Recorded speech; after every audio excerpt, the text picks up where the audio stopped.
muchísimas gracias para todos y todas las personas que nos acompañan hoy en esta conferencia.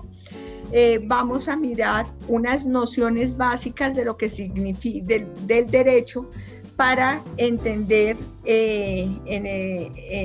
un poquito qué significa la definición del derecho. Tengo aquí un problema porque no me pasan las diapositivas. Un momento, por favor, ya. Las funciones del derecho, qué es el Estado de Derecho, las ramas del derecho, las fuentes del derecho y la estructura del Estado colombiano. Entonces, vamos a ver qué es el derecho. El derecho viene de una palabra latina que es la palabra directum, que significa lo que está conforme a las reglas. En la definición más básica del derecho, es un conjunto de normas que confieren derechos y le imponen obligaciones a las personas. ¿Para qué? Con el fin de poder establecer una convivencia social que permita alcanzar unos ideales. Son ideales la seguridad, la certeza, la igualdad, la libertad.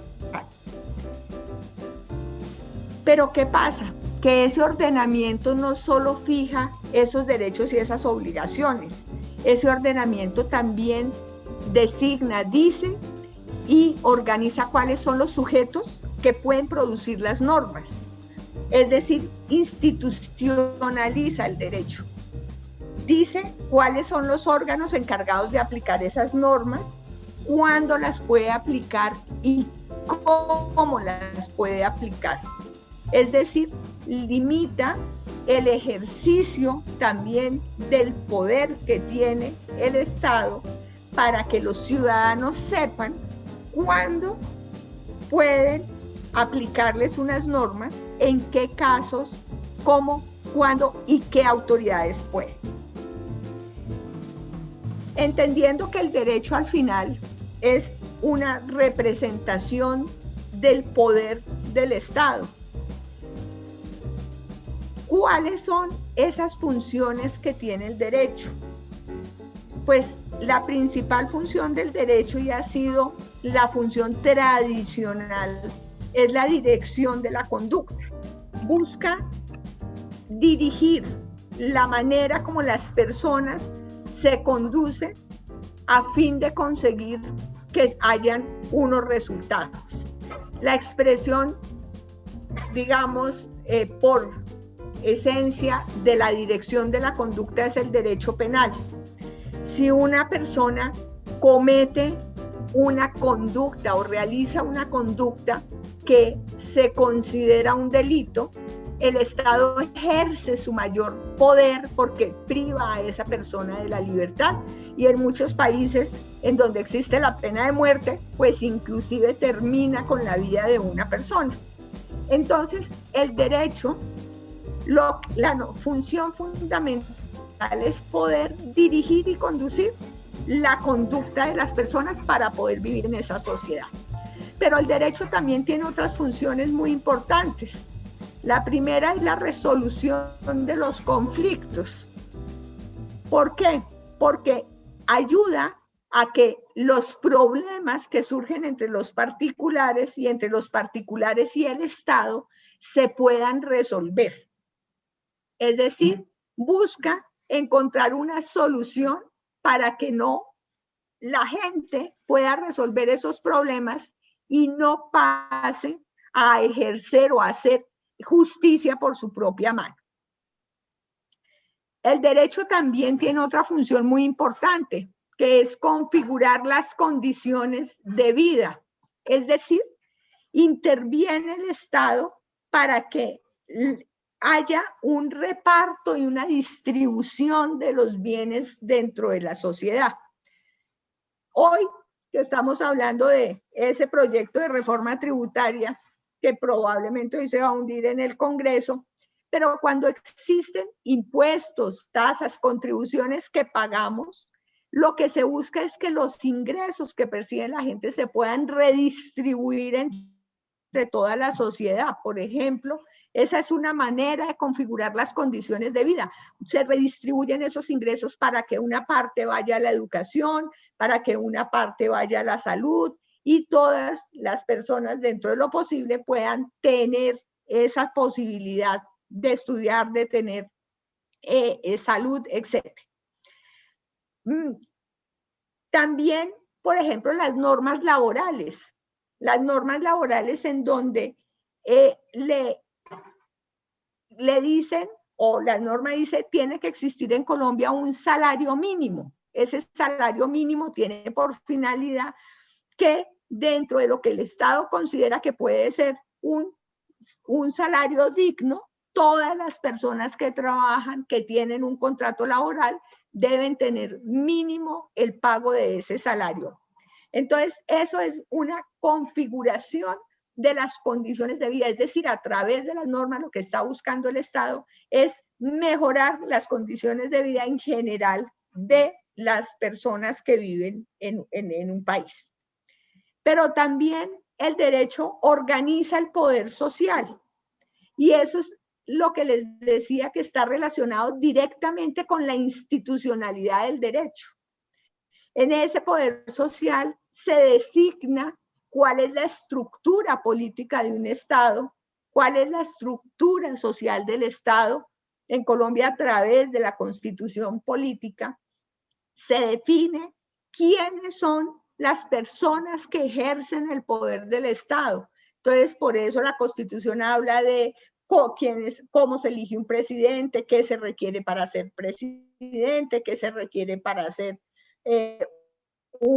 cuáles son las cortes, cómo se conforma el Congreso, quién puede crear leyes, quién puede crear decretos, en fin, lo que hace es organizar esa estructura, ese poder social, para que de ahí se pueda tener una institucionalización del derecho. Y eso va unido a la siguiente función del derecho, que es la legitimación del poder social. Porque si la gente no legitima ese poder social que se crea, pues no existe realmente institucionalización. Entonces, la legitimación del poder social busca que los individuos se identifiquen con los valores sobre los que descansa el poder y el orden jurídico. Y en el Estado moderno occidental, la manera de hacerlo es a través de la democracia. En los estados democráticos, la representación de todos nosotros en el Congreso, la representación de todos nosotros a efectos de elegir y poder ser elegidos, es lo que permite que exista una legitimación del poder social, entendiendo que las normas, en términos generales las leyes, son emitidas por los representantes de todos nosotros, y a su vez esa creación de ese Estado y toda esa organización del poder social ha surgido de lo que se llama el constituyente primario, que somos todos nosotros. ¿Qué es un Estado de Derecho? Porque todos oímos hablar del Estado de Derecho, la importancia del Estado de Derecho. El Estado de Derecho es realmente una forma de organización política y social en el que todas las personas naturales, personas jurídicas, y dentro de las personas jurídicas se incluye todo el Estado, y desde el presidente de la República absolutamente hasta todos las personas que conforman las diferentes ramas del poder público, todos estamos sometidos a la ley y todos tenemos obligación de cumplir por igual la ley, y las normas se aplican con independencia de quién, a quién se le vayan a aplicar. Entonces, el rasgo más sobresaliente de un Estado de Derecho, ¿cuál es? El imperio de la ley. ¿Qué quiere decir eso? Que existe una norma creada por un órgano competente para hacerlo, competente porque le ha dado la misma ley esa posibilidad de hacerlo, en el caso de Colombia a través de la Constitución política, Y ese órgano crea una ley o una norma que es de carácter general, porque se aplica a todo el mundo, abstracto y debidamente promulgada. Es decir, una vez sale una norma, la norma se publica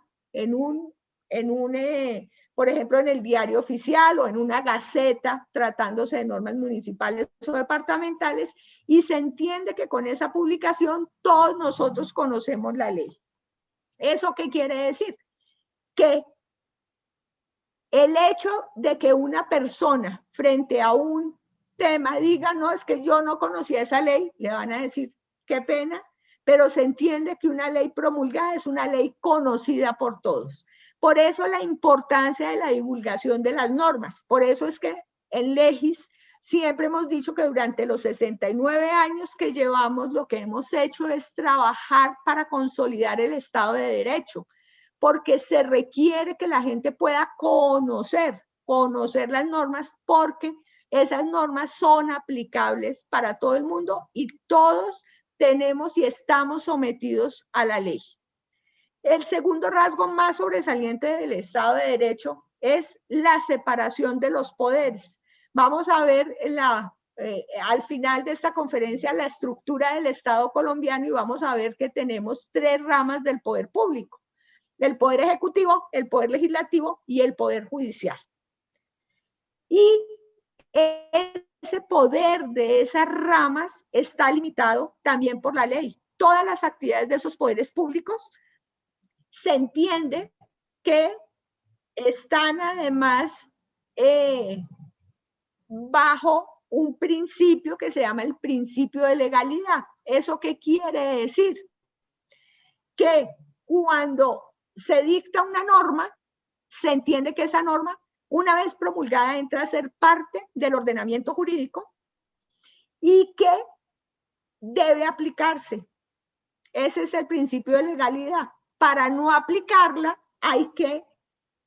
otra autoridad debe declarar que esa norma no se puede aplicar. Entonces ahí vienen las decisiones de la Corte Constitucional, donde dice que una norma puede ser inconstitucional, del Consejo de Estado diciendo que una norma es nula, otra ley que deroga una ley anterior, es decir, la deja sin efecto. Pero mientras eso no suceda, se entiende que la ley pertenece al ordenamiento jurídico y debe ser aplicable obligatoriamente. Y luego, esa separación de poderes también implica que existe una independencia del poder judicial, que existe una imparcialidad del poder judicial al momento de aplicar las normas. Y que todas los 3 poderes actúan como una balanza. Ahí hay pesos y sobrepesos y actúa como una balanza para que ninguno de esos 3 poderes tenga más poder que el otro. En los gobiernos dictatoriales, así estén, digamos, calificados como democracias, porque en teoría hubo una votación democrática, como el caso de Venezuela. Lo que pasa en la práctica es que los poderes son manejados por el poder ejecutivo. Entonces el poder judicial no es independiente y el poder legislativo tampoco es independiente. Entonces, por eso es tan importante la separación de los poderes y por eso es tan importante que existan los 3 poderes.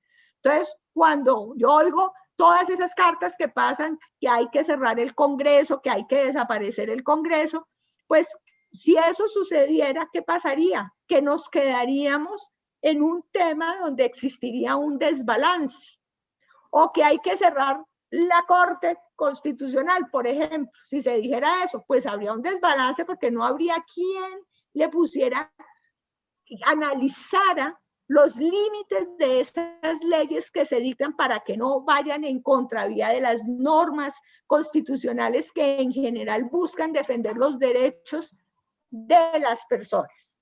La otra característica del Estado de Derecho es que tiene que garantizar por lo menos los derechos fundamentales, civiles y políticos.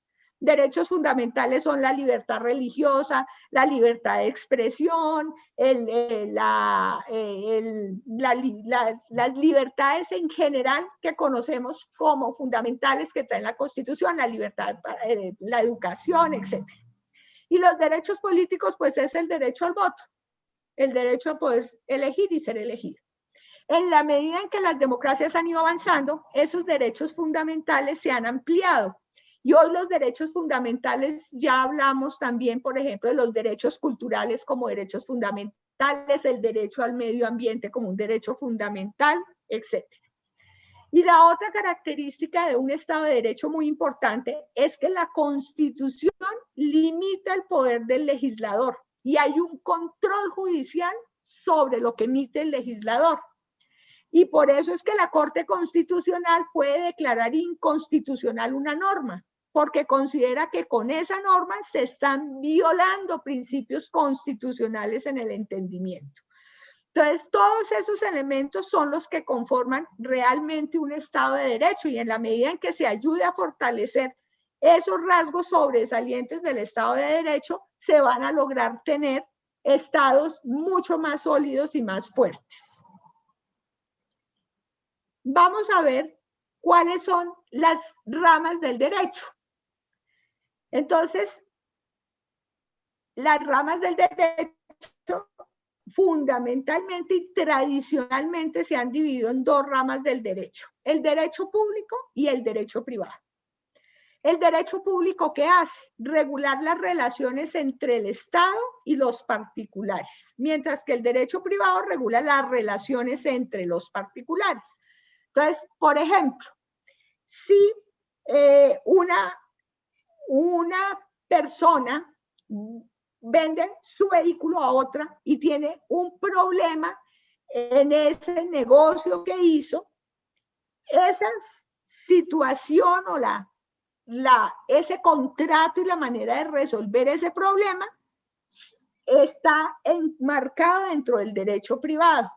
Pero si yo tengo un problema, por ejemplo, con la DIAN, y la DIAN me sanciona y me pone una multa y yo no estoy de acuerdo con esa multa, entonces ese problema entre la DIAN y el particular está resuelto o se enmarca dentro de las regulaciones del derecho público.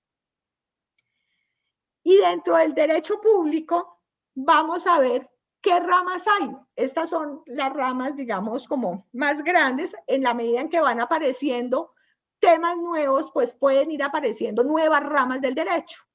Pero en términos generales, las ramas del derecho público, ¿cuáles son? Pues en primer lugar, el derecho constitucional. Hay que recordar que la Constitución es como la ley de leyes por la que se rige todo el orden político y social del país. Entonces, ese derecho constitucional, ¿qué hace?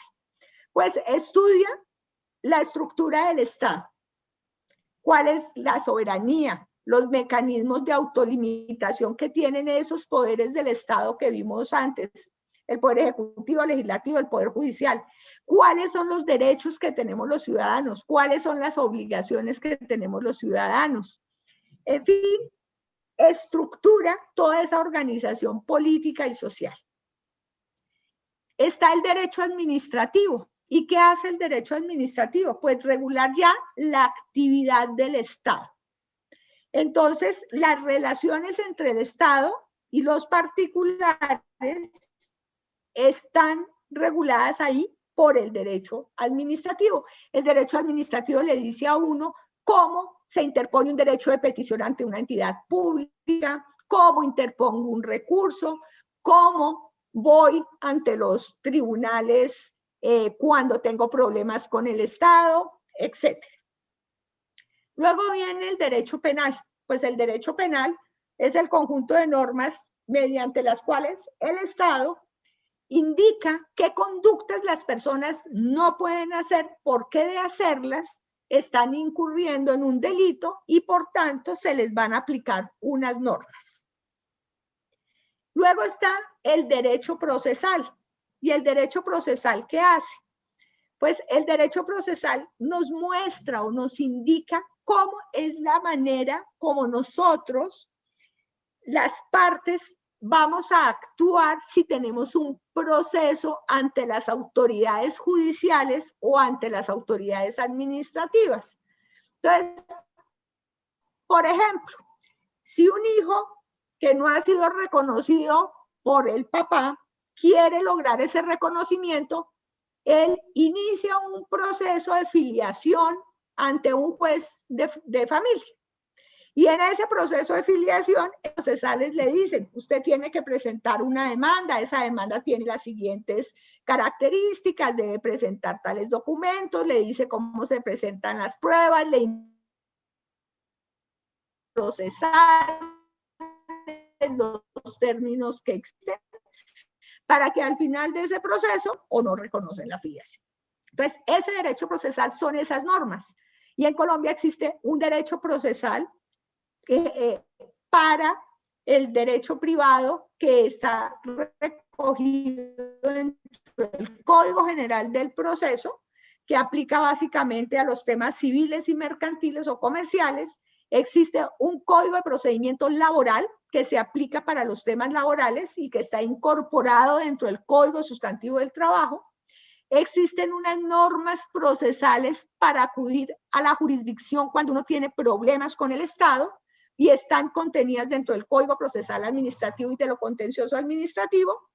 Y en todos los casos en donde existen vacíos en esas normas laborales, en esas normas del Código Procesal Administrativo, y el penal también tiene unos procesos, hay 2 códigos de procedimiento penal que se aplican en Colombia al mismo tiempo, dependiendo de cuándo se cometieron los hechos, y esos códigos,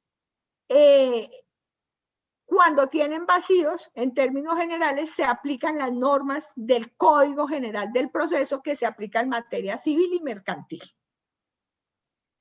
Luego viene el derecho medioambiental. El derecho medioambiental es un derecho que cogió fuerza de 30 años hacia acá, 35 años hacia acá, y ese derecho medioambiental que hace regular las relaciones de todos nosotros con la naturaleza. Vimos que el medio ambiente es considerado un derecho fundamental, un derecho de la humanidad. Entonces, se regula la manera cómo podemos actuar los particulares para poder proteger el medio ambiente como un interés colectivo de todos nosotros. Tenemos también el derecho internacional público. Y en el derecho internacional público, ¿qué se hace?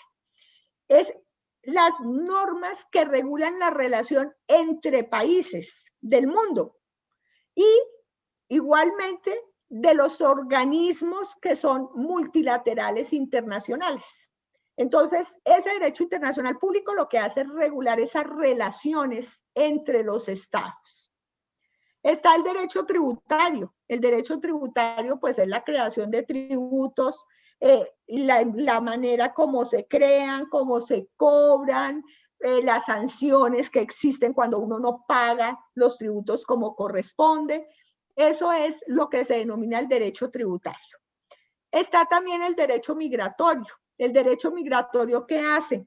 Pues regula ese tránsito de las personas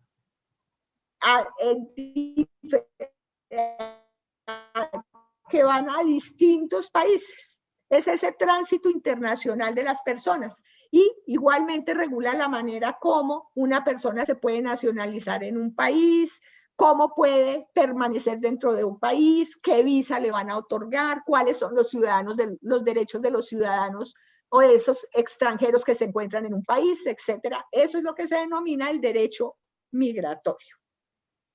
Y esas son como las principales ramas dentro del derecho público. Luego viene el derecho privado, y el derecho privado pues tiene 2 ramas fundamentales, que es el derecho civil y el derecho comercial o mercantil. En el derecho civil se ocupa de las relaciones jurídicas derivadas de los principales hechos o actos de la vida de las personas, así como la situación jurídica de una persona frente a otra. Entonces, por ejemplo, el nacimiento, ¿qué es? Pues es un hecho, es una Y ese hecho genera una situación jurídica, y de esa situación jurídica se reflejan unos derechos y unas obligaciones. Entonces, por el hecho del nacimiento, pues la persona tiene unos derechos que son, que hacen parte de la persona, como tener un nombre, como tener un domicilio, tener nacionalidad, etc. Tiene otros derechos que surgen, que son unas obligaciones para los padres. Un derecho para los hijos, unas obligaciones para los padres. Y unas obligaciones para los hijos que son derechos para los padres también. Cuando una persona se muere, la muerte también es un hecho, pero trae unos efectos jurídicos. Cuando yo hago un trato con otra persona, haga un contrato escrito o haga un contrato verbal, lo que estoy haciendo es realmente un acto jurídico entre esas dos personas que trae efectos y traerá obligaciones para una de las partes, derechos para la otra parte o obligaciones y derechos para ambas partes. Entonces, cuando se compra un bien inmueble, pues surge un derecho para una persona que es recibir el inmueble y para la otra persona es que le paguen el inmueble. Entonces, el derecho civil se ocupa de las relaciones entre las personas. Y el derecho comercial, ¿qué hace? Pues regular las relaciones cuando existen actos de comercio. Es decir, cuando una de las partes actúa como comerciante. Entonces, no es igual que el contrato de compraventa se realice el contrato de compraventa de un bien inmueble se realice entre dos personas, a que ese contrato de compraventa se realice, por ejemplo, con el constructor del edificio en el que yo voy a comprar el inmueble, porque ese constructor está ejerciendo un acto de comercio. Él es un comerciante para efectos del Código de Comercio y está efectuando un acto de comercio, y entonces ese contrato se rige por las normas comerciales. No es lo mismo que alquile o arriende mi vivienda para que viva otra persona a que alquile un local comercial. Entonces, el derecho comercial regula esas relaciones cuando existen actos de comercio, cuando una de las partes es un comerciante y está ejecutando actos de comercio. Vamos a ver ahora un tema muy importante, y es la manera como se crea el derecho. Porque esa manera como se crea el derecho es lo que hace que quienes vivimos en el mundo jurídico, los abogados, los jueces, tengan que tener siempre en cuenta esas fuentes. Entonces, en Colombia, la primera fuente del derecho es la ley entendida como todas las normas, no solo la ley que dicta el Congreso de la República, sino como todas las normas que se expiden por parte de las autoridades que pueden expedir normas. Y el artículo 230 de la Constitución Política dice que los jueces, en sus providencias, es decir, en las sentencias o en los autos que dictan, solo están sometidos al imperio de la ley. ¿Qué quiere decir interpretar la ley?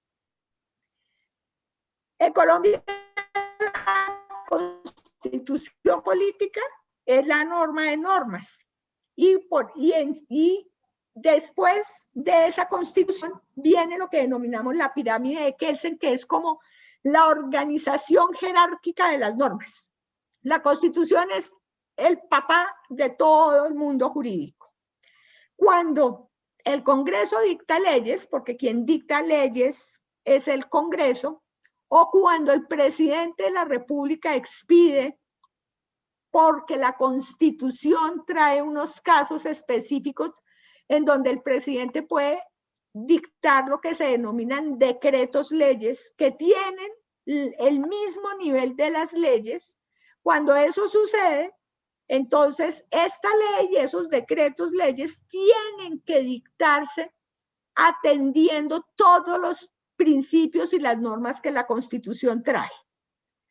Después de esas leyes y decretos leyes vienen unos decretos reglamentarios, que son los que dicta el gobierno, es decir, el presidente con su respectivo ministro del ramo. Y esos decretos reglamentarios, ¿qué buscan? Pues reglamentar las leyes y los decretos leyes. Y esos decretos reglamentarios tienen que respetar las leyes, decretos leyes y la Constitución.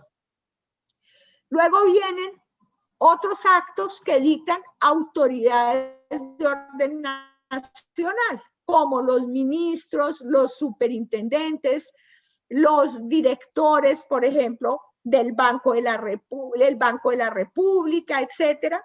Y ese es el fiscal o la fiscalía, la procuraduría, etcétera. Esas resoluciones circulares y otros actos que se dictan, pues tienen que estar y respetar lo que hayan dicho los decretos reglamentarios, las leyes, los decretos y la Constitución.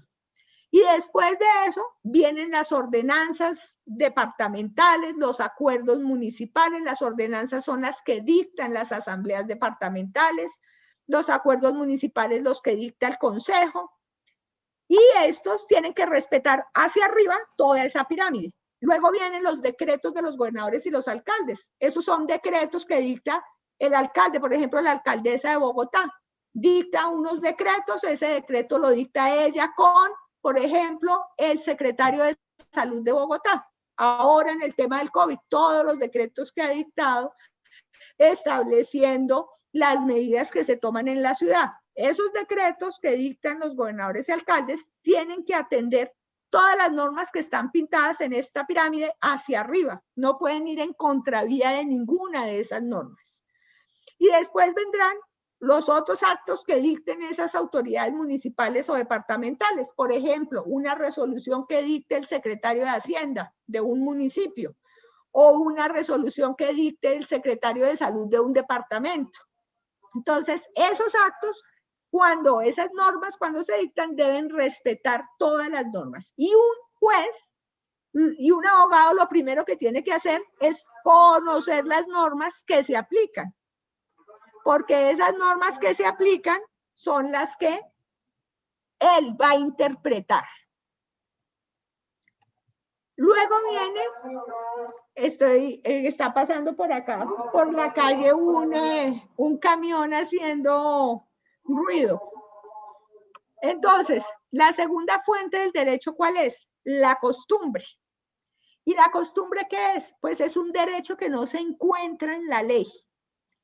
La costumbre es como la práctica o un comportamiento social que se repite durante un periodo de tiempo, que tiene que ser general, que tiene que ser uniforme, es decir, igual, que tiene que ser constante, es decir, no se puede dejar de hacer, que es frecuente porque se hace todo el tiempo y que se reconoce en el ámbito social. Esas costumbres mercantiles pueden ser recogidas posteriormente por la ley. La ley recoge muchas costumbres mercantiles y las vuelve ley. Pero esas costumbres mercantiles, aunque no hayan sido recogidas por la ley, son derecho, son fuente principal del derecho, y esas costumbres mercantiles las recogen las cámaras de comercio. Entonces, si ustedes entran a la Cámara de Comercio de Bogotá, aquí aparece el pantallazo de esa página, aparece el listado de costumbres mercantiles que se aplica en Bogotá. Entonces ahí aparece, por ejemplo, el sector inmobiliario. Ustedes se preguntan, ¿y por qué todo el sector inmobiliario cobra el 3% cuando vende una casa? Pues porque eso es una costumbre. Entonces, en ese aparecen esas costumbres mercantiles que deben ser respetadas por los jueces cuando toman una decisión. Luego viene la tercera fuente del derecho, que es la jurisprudencia. La jurisprudencia es muy importante. Cuando ustedes, nosotros, el EGIS, el año pasado nos leímos entre pues, todos los abogados 550,000 hojas de información jurídica, de las cuales el 70% son sentencias de las altas cortes, es decir, Corte Constitucional, Corte Suprema de Justicia y Consejo de Estado. Nos leímos, esas sentencias para un juez son un criterio auxiliar de la justicia. ¿Qué quiere decir? Que él lo primero que hace es interpretar la ley con unas reglas que hay de interpretación de las leyes. Si en esa interpretación no encuentra, ni en la costumbre mercantil encuentra cómo resolver el problema, entonces entra a mirar los criterios auxiliares que no son obligatorios para él en términos generales. Y dentro de esos criterios auxiliares está la jurisprudencia. Por eso es tan importante para los abogados conocer la jurisprudencia. ¿Y la jurisprudencia qué es? Pues son los actos, las sentencias, los autos que dictan los jueces dentro de los procesos para resolver o casos concretos entre las personas y los comerciantes, entre el Estado y una persona, o las sentencias que revisan la constitucionalidad de las normas o la legalidad de las normas. Entonces, en esa fuente del derecho, nosotros encontramos unas jurisprudencias que nunca son obligatorias para los jueces. Entonces, la jurisprudencia que dictan los mismos juzgados, los tribunales, no son obligatorias. Y luego, de las sentencias que dictan las cortes, hay unas que conforman lo que se ha denominado el precedente judicial, que sí son obligatorias para los jueces y los jueces tienen que tenerlas en cuenta cuando van a fallar. En esas jurisprudencias nosotros encontramos, cuando los magistrados dictan esas jurisprudencias, encontramos que las jurisprudencias pueden servirnos para interpretar una norma. Traen definiciones legales que no trae la ley, etcétera. Entonces son muy importantes. Y es en nuestras obras, todos esos abogados que se leen una jurisprudencia, por ejemplo, esto es una jurisprudencia de tutela sobre el derecho de petición. Una jurisprudencia en Colombia tiene en promedio 60 páginas, hay jurisprudencias de 800 páginas, de 600, de 300, de 200, de 20, pero en promedio, si uno saca, tiene en promedio 60 páginas. Y el abogado se lee esa jurisprudencia completa y dice, uy, este pedazo de la jurisprudencia me sirve para entender cómo se aplica, por ejemplo, el derecho de petición. Y entonces lo lleva dentro de nuestras obras con un extracto para que el abogado mire y diga, uy, esta jurisprudencia o el juez me podría servir. Pero también hay las jurisprudencias que se constituyen precedente. Lo que se hace es entender cuáles fueron los hechos que dieron origen a ese proceso. Es decir, lo que la gente dice. Yo iba al colegio y resulta que como usaba un arete, un profesor me sacaba siempre de clase. Eso es una violación a un derecho fundamental de un estudiante. Ese estudiante presentó una tutela. Y ese juez, para resolver esa tutela, la Corte Constitucional, en este caso, que es la que puede sentar el precedente, dice, en el caso de un estudiante que esté en un colegio, por ejemplo, privado, que tenga estatutos, que aparezca esto, entonces la circunstancia es esta. Y se debe resolver de esta manera ese caso. En ese caso, ese precedente hay que estudiarlo de una manera distinta a cómo se hace esto, porque hay que revisar los hechos, mirar cuál era el problema jurídico de esos hechos, ver la manera como lo resolvió la Corte y entrar a revisar en las siguientes jurisprudencias que dicten las Cortes si esas sentencias siguen la misma línea o si esa sentencia se separa de ese precedente o amplía la manera de interpretarlo o reduce la manera de interpretarlo. Y en ese caso se requiere un análisis totalmente distinto, que en el caso de Legis, pues hay una plataforma que se llama Analítica Líneas Jurisprudenciales Legis, que lo que hace es estudiar ese precedente, porque ese precedente sí es vinculante. Y para dar un ejemplo, si nosotros tenemos, en el caso de fuero de maternidad, que es una de las líneas que tenemos ahí, se han dictado alrededor de 3.200 o 3.300 sentencias.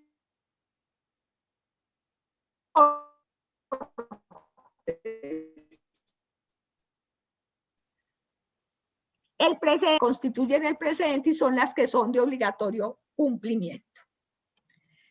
Luego, la cuarta fuente es la doctrina. ¿Y qué es la doctrina? La doctrina es el pensamiento o la opinión de los juristas, de los abogados reconocidos, de los abogados que escriben los libros, de los que escriben artículos para las revistas. Y esa doctrina es un criterio auxiliar también para el juez. El juez estudia los temas y mira si aplica como criterio auxiliar.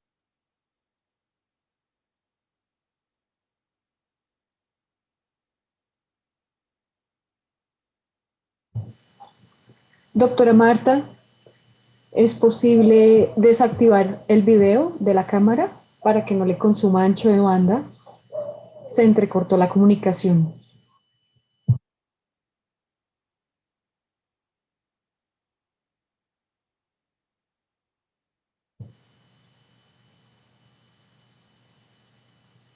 Doctora Marta, ¿nos escucha?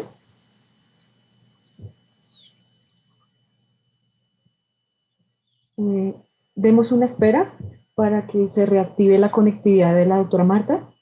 Ya le estoy avisando.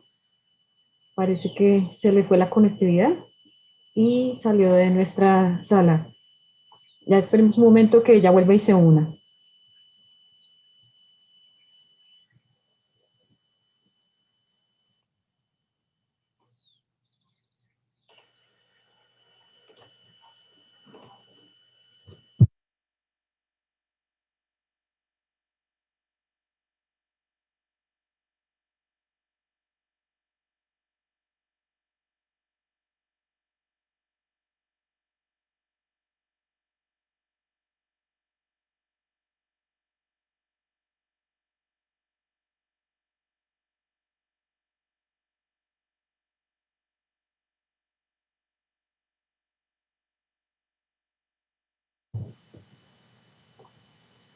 Bien, perfecto. Por aquí regresó nuestra conferencista. Voy a hacerle otra vez permisos para que nos vuelva a compartir su presentación. Ya la estoy buscando, denme un momento.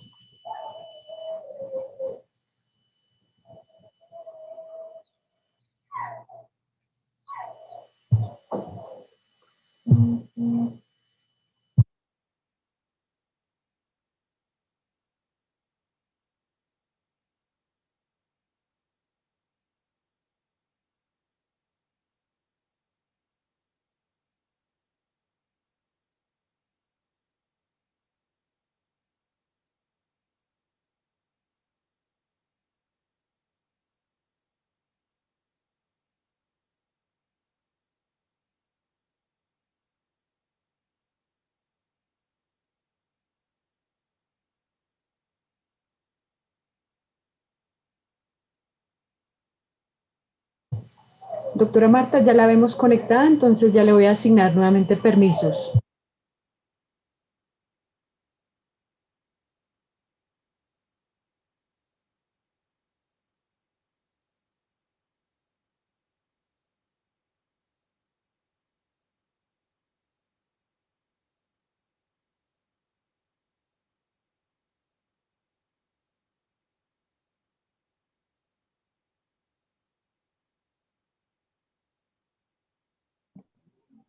Listo. Qué pena con ustedes, se fue la luz y me quedé sin internet. Ya regresó, voy a volver a poner la presentación. Perfecto, muchas gracias. Listo. ¿Ya la están viendo? Ya, correcto. Entonces les explicaba, no sé hasta dónde me oyeron, de la doctrina. Íbamos en línea con su merced, solo se perdió la última frase. Ok, entonces la doctrina, si ustedes ven, está colocada dentro del Experta, debajo de cada artículo, aparte de las obras que tienen que ver con ese artículo para poder interpretarlo, en los libros de literatura jurídica y también en los artículos de las revistas que tiene Legis y que están incorporadas en Legis Experta, así como en las publicaciones o en las revistas que hay en papel. Luego, vamos a ver ya para terminar la estructura del Estado colombiano. Entonces veíamos que teníamos las ramas del poder público, que son 3 ramas: la rama legislativa, la rama ejecutiva y la rama judicial. En la rama legislativa se encuentra el Senado y la Cámara de Representantes. En la rama ejecutiva es de orden nacional y de orden territorial. En el orden nacional está el presidente de la República, los ministros, los superintendentes, los directores de departamentos administrativos de orden nacional, y en el territorial pues están los gobernadores y están los alcaldes, los gobernadores con sus respectivos secretarios y los alcaldes con sus respectivos secretarios.